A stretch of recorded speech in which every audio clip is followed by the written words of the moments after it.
Hey everyone, my name is Paul Joseph Russell, but you can just call me Joe. I've embarked on a journey to write my first novel, in fact, a trilogy of novels called Rivendoah. I live with my husband Richard on 6 acres of land nestled in the wilds of Virginia, and every Monday I post a video sharing the progress of my writing as well as projects on our little stretch of land.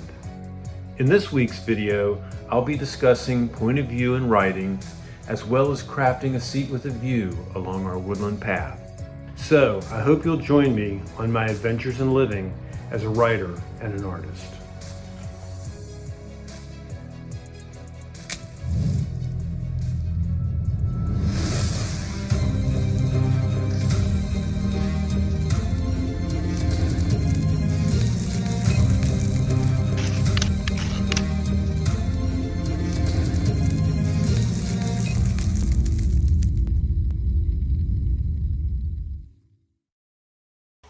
Hey everybody, welcome back to my author's channel here on YouTube. As you can see, I'm out in the garage today because I'm gathering up my tools to do some work down in our woods out behind the house. For today's project, I want to make a rustic seat along our woodland trail. It's one of my favorite spots down in the woods. And it's a place that juts out over the creek. It has a nice little view. You can listen to the water. And it's just a nice place to sit and contemplate things and think about things. So I want to make a nice seat there. I plan to go out there and clear out the location. And I'm going to go down to where I cut the tree in last week's set of videos. There's that large pine. There's a big piece of trunk I'm going to cut out down there and use that for my seating. Thinking about making a seat with a view, which is kind of my plan for today, it also brings to mind the ideas behind POV or point of view in writing. So after I get my seat made, take you along with me for that, I'm going to come back up to the clearing, light a fire, make some tea, and I'll talk about writing point of view in fiction and how I'm using it in Rivendoah. Before I head out, I did want to show you guys something I found here in the garage. I was doing a little cleanup on some of the shelves, and I found this. I want to show it to you guys. It is a bird's nest that I found, and if you look very closely there, you can see there is a little egg. And I think during this spring, one of the smaller birds, I think probably a wren, was flying in and out of the garage, and I didn't think it had made anything because I couldn't see it because it was up on the top shelf. And but they made this beautiful little nest, which I sort of see birds' nests as sort of little works of art. But this one was just absolutely beautiful, and it's sad that that their little egg never hatched, but it is a beautiful thing to look at. So I just wanted to show you that today. And it is the 1st of October today, October being one of my favorite months, and actually is the main month where the activity and the story takes place in Rivendoah.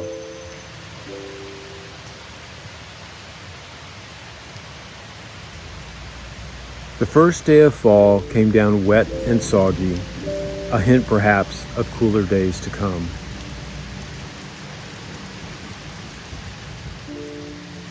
The rain fell hard for hours, washing away the wages of summer, before finally tapering off to a misting drizzle.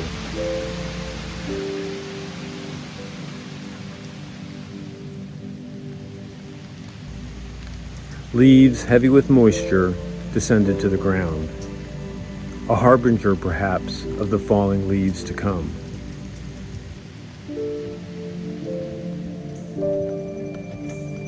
There was a snappy feel to the air that left me thinking of sweaters and pumpkin spice lattes.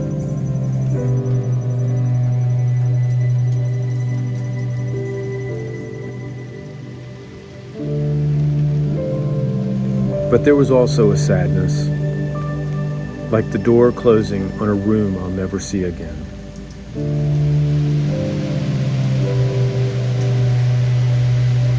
The autumn equinox is a moment of balance between lost memories of summer and the rush of leaves on a crisp wind.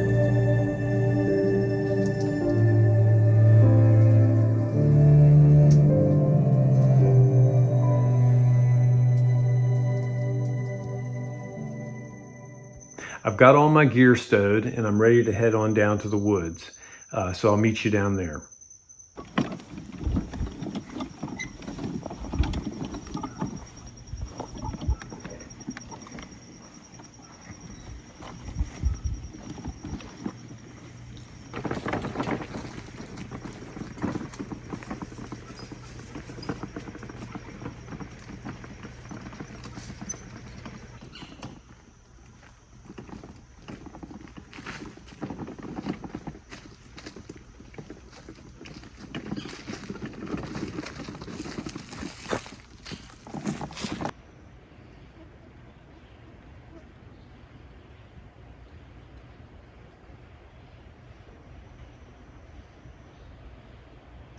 All right, to begin my project today, I need to get the wood for the seat.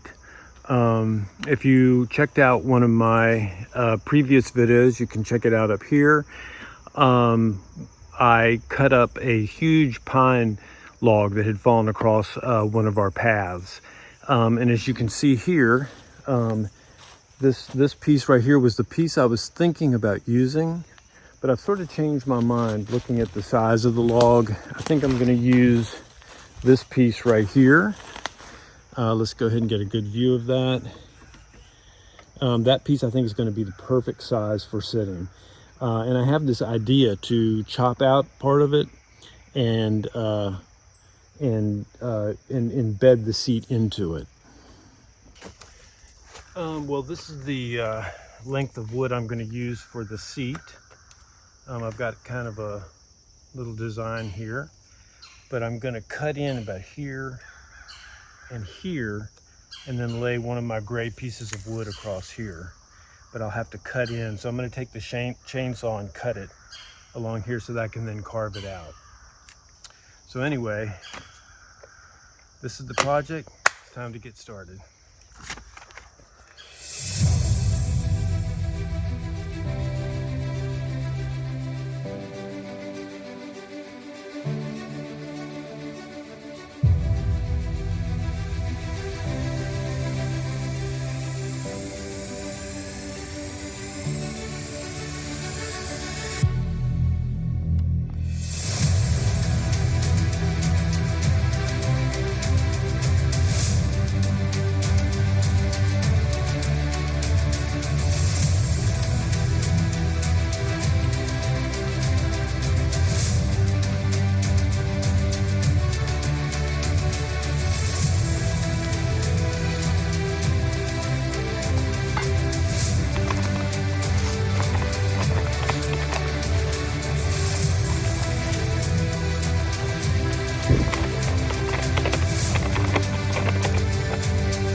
Hey everybody, this is the spot I was talking about along the trail.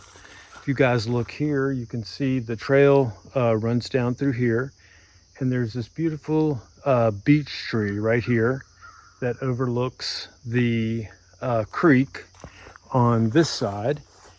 And what I want to do is put my log and seating right across here, and it has just be a nice view of the creek.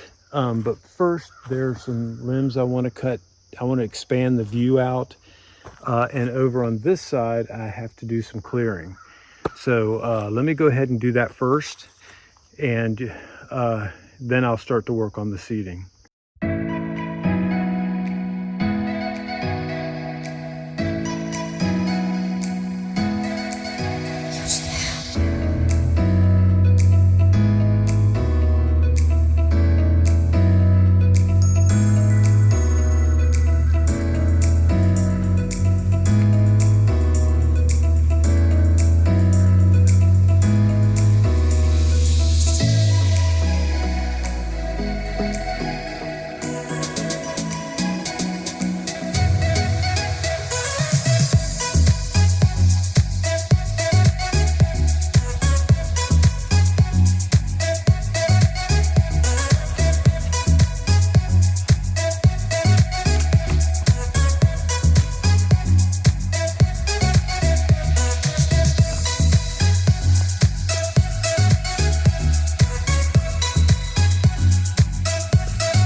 All right, well, I've got it roughed in.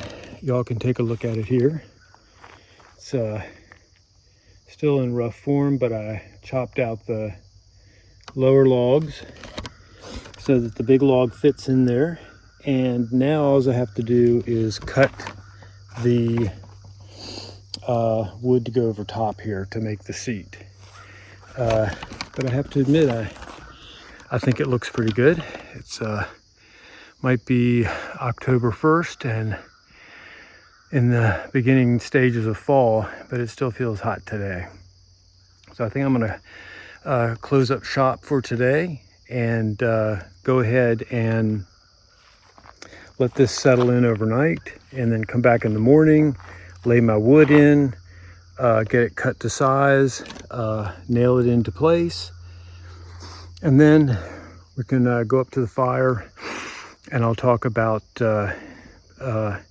what this video is really sort of all about, which is point of view, POV in writing. So anyway, I'll check you guys out tomorrow.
Hey everybody, hope you enjoyed this week's project, which was making a seat with a view. Now we're going to talk about point of view in writing, or POV. I want to go ahead and make some tea, so I'm going to get a fire going. My fire pit is a bit of a mess right now. I haven't cleaned it out really, I think, since I assembled the rocks and made the fire pit, so it's kind of built up a lot of coal and charcoal in there. So I'm going to go ahead and clean that out and get a fire started and get my wood in place, and then go ahead and we'll have our first part of the discussion on POV, or point of view in writing.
Well, I was thinking it would be cooler out here today because it is fall, but it is still nice and toasty warm, and this fire is making me sweat.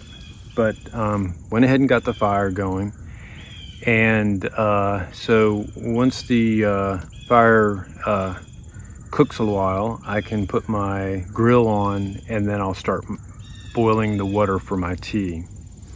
One of the things I have noticed is that the wood is wet, and I think it's because we've had so much rain this summer.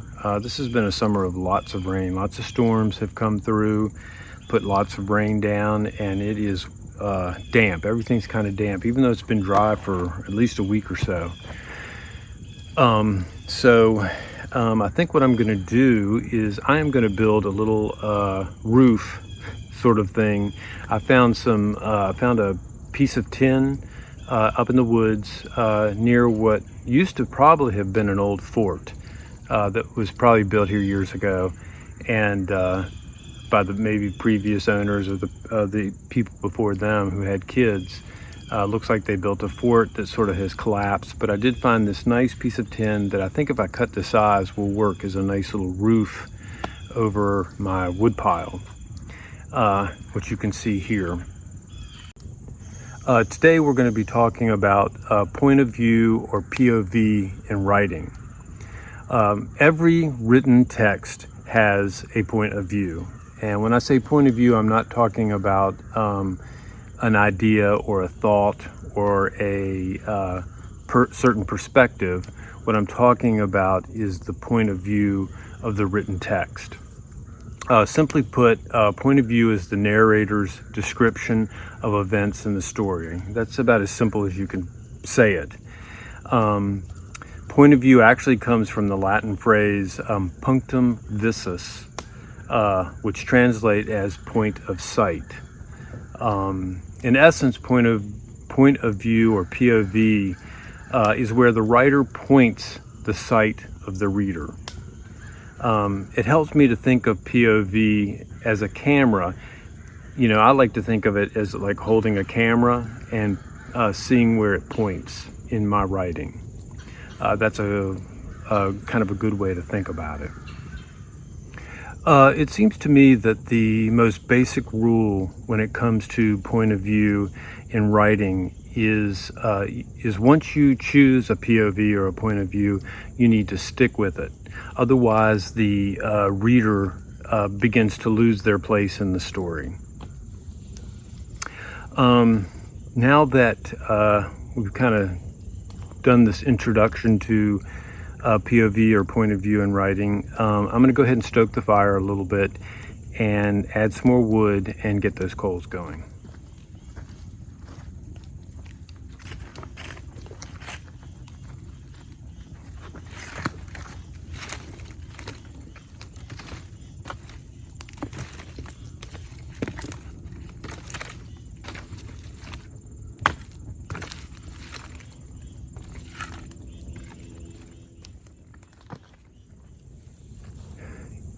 In writing, there are 4 types of POV.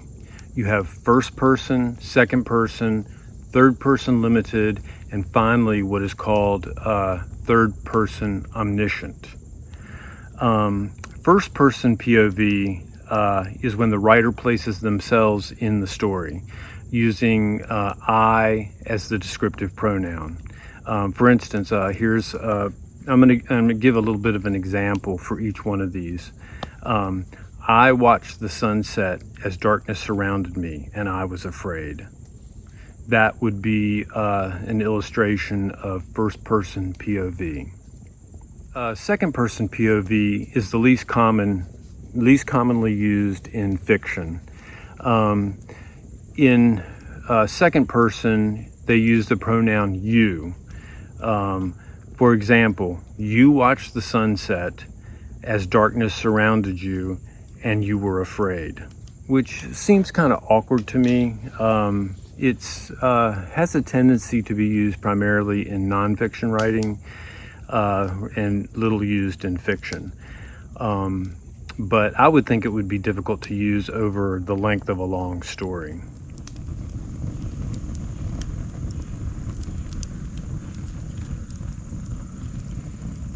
All right, I'm getting some heat and some smoke over here. I'm getting smoked out here, but I'm going to continue.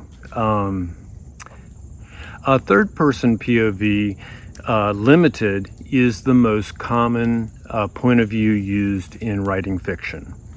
The third person limited uses the pronouns he and she and they. The narrator is outside the story and relating the experiences of a single character at a time. For instance, this is an example. Janice watched the sunset as darkness surrounded her and she was afraid.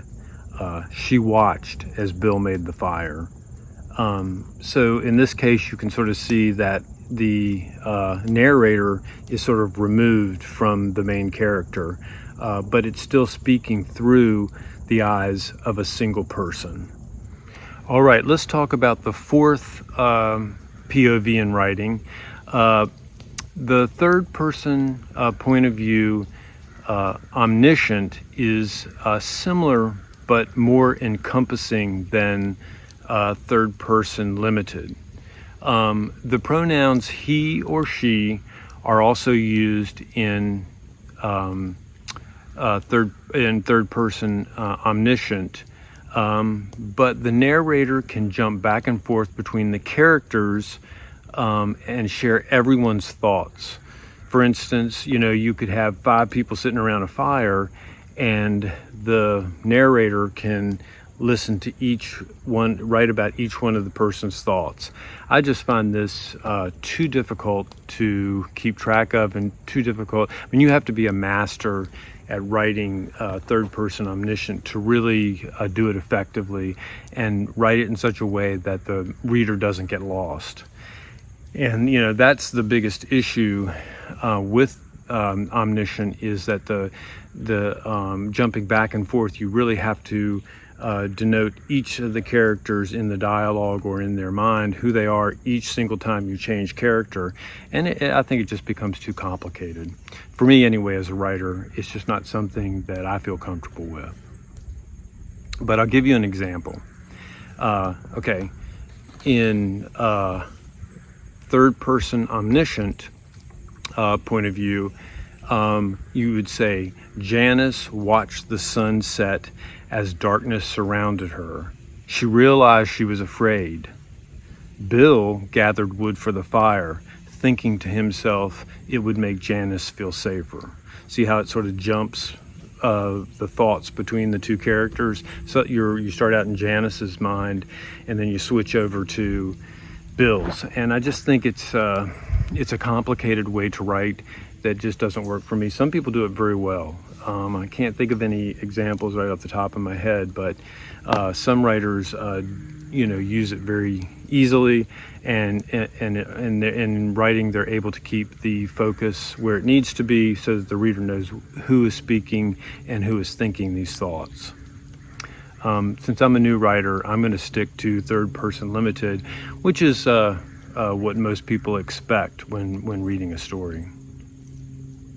Okay, I'm going to tamp down the fire a little bit and get those coals built up so that I can get my grill on and get my water boiling.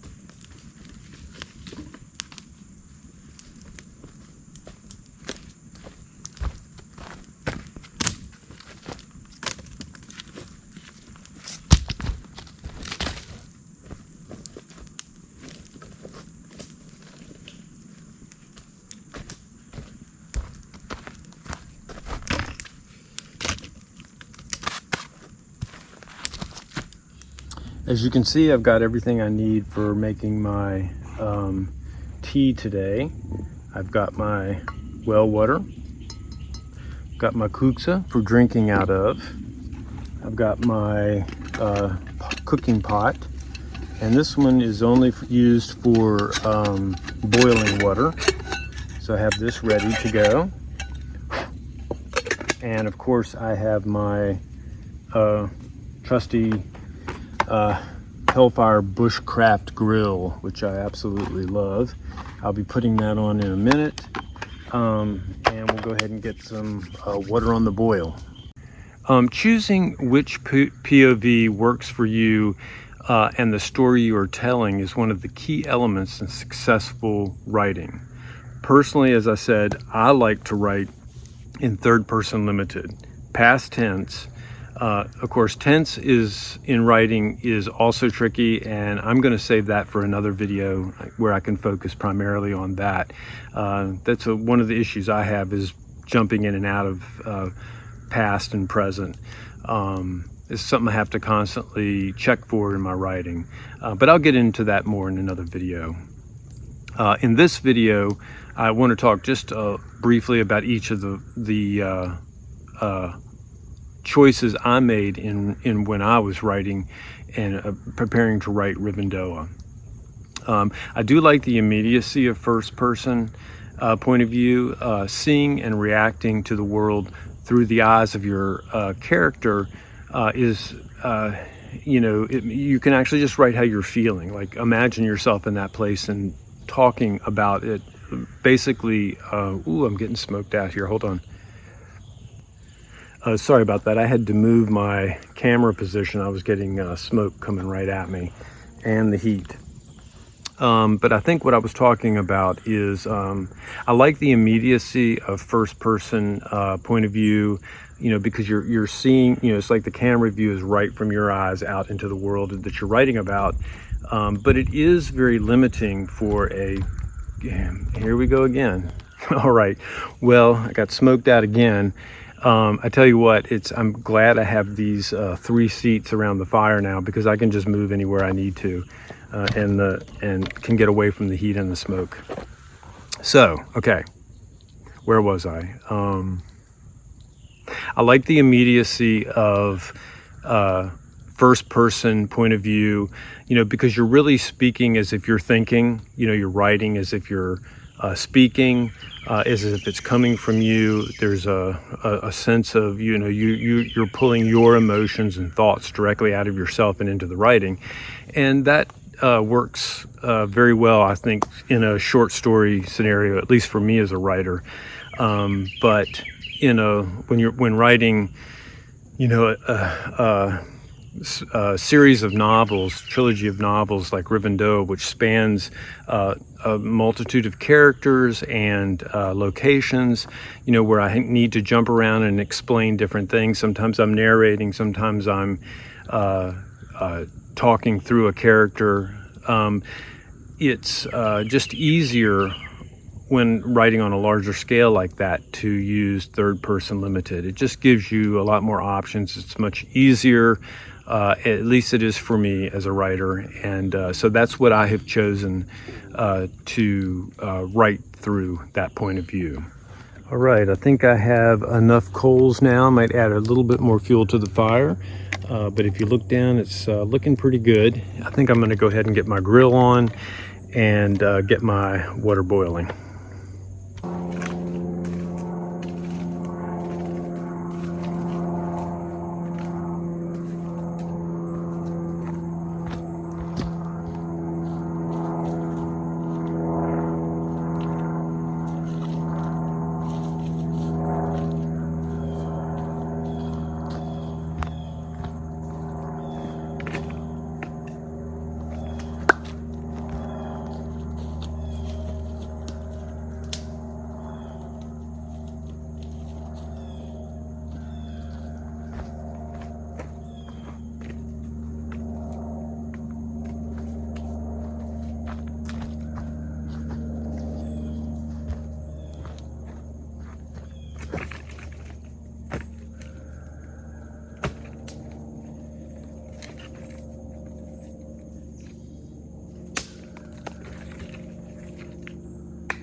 For me, as I'm sure it is with most writers, one of the hardest aspects of writing a point of view or writing in point of view limited is staying centered on one character at a time and not switching back and forth, which only confuses and frustrates the reader. Changing POV mid-scene can take the reader out of the story as they try to figure out what is going on. Now, some writers do this successfully. I've found that what works for me is writing in a particular scene, choosing one person or one of my characters to be the from which the point of view is written from. There are no hard and fast rules in writing. This is one thing I've learned. Really is there are no hard and fast rules in anything in life. You have to figure out what works for you. And in writing, I have chosen to do is for my rule about maintaining a consistent point of view is to do that, is to have one POV or point of view in every scene. That just helps me stay out of trouble as a writer, and it seems to work. My main character, Gray, gets the lion's share of POV throughout the story, but I do make use of a writing trick that Tolkien used very effectively. In his Lord of the Rings trilogy, Professor Tolkien would often choose the point of view of one character who knew the least about what was going on. This technique automatically ramps up the tension in the scene, and it works as an effective way to reveal to the reader what is happening from the point of view of somebody who doesn't understand what's going on. I think that's a great way to do it, and I've used that technique several times throughout my first writing of Rivendoah.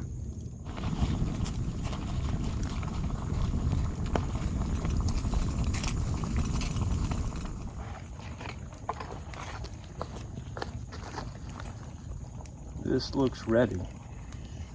Ooh, hot. I can hear it boiling in there. Ooh. See if we can, ooh, that's too hot to pick up. Ooh.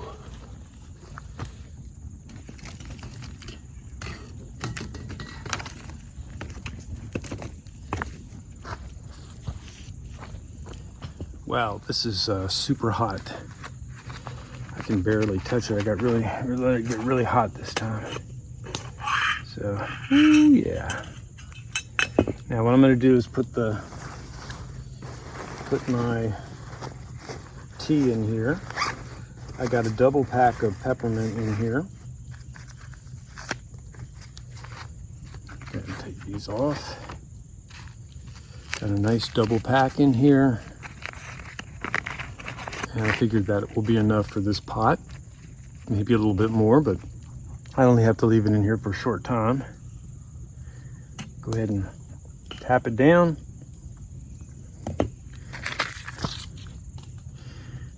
And, whew, that is still hot. I better get my glove for that. I really got some heavy, hot coals today. Whew. Now I'm gonna let that steep for a while, and then we'll be ready to make some hot tea and finish up my discussion of POV in Rivendoah. There are a lot of techniques to juggle when writing any piece of fiction. But what I try to do first is focus on getting the words on paper or electronically, however you want to think about that.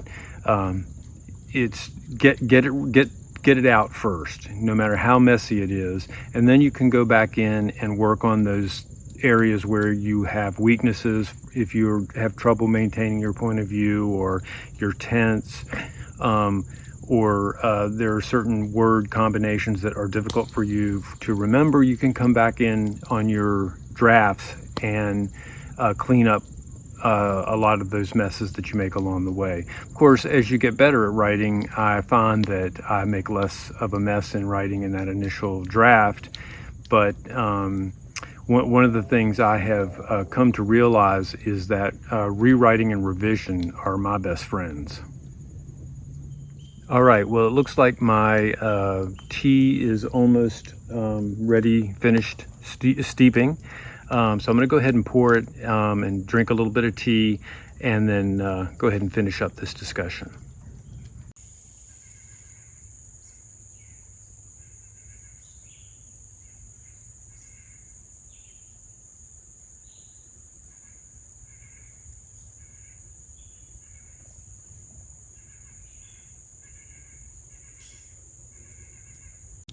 Okay, I think I'm ready to pour some tea.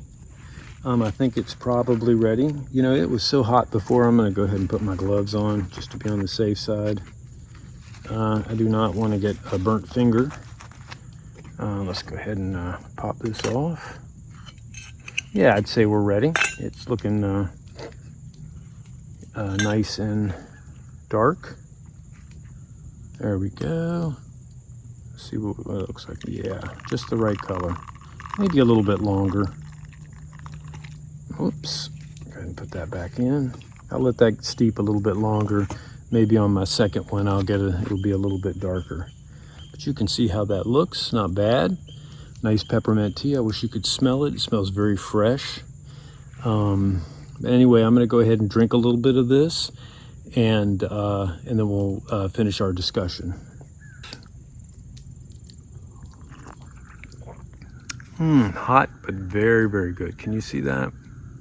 Oh yeah. Very nice. Of herbal teas, I have to say peppermint has always been my favorite. Of regular teas, I would have to say Earl Grey, because it has a bit of a kick, but or any kind of black tea. But that's why I drink coffee, if I want the kick. This has a very mild, but still fresh taste that I absolutely love. All right.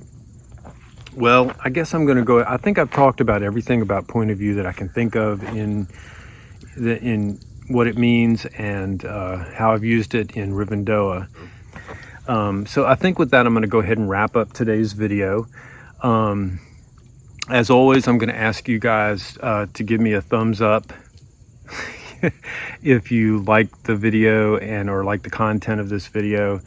And please subscribe and ring that bell to get notifications about new content coming to the channel. In my next video, I'll be making pancakes by the fire and discussing plot in Rivendoah.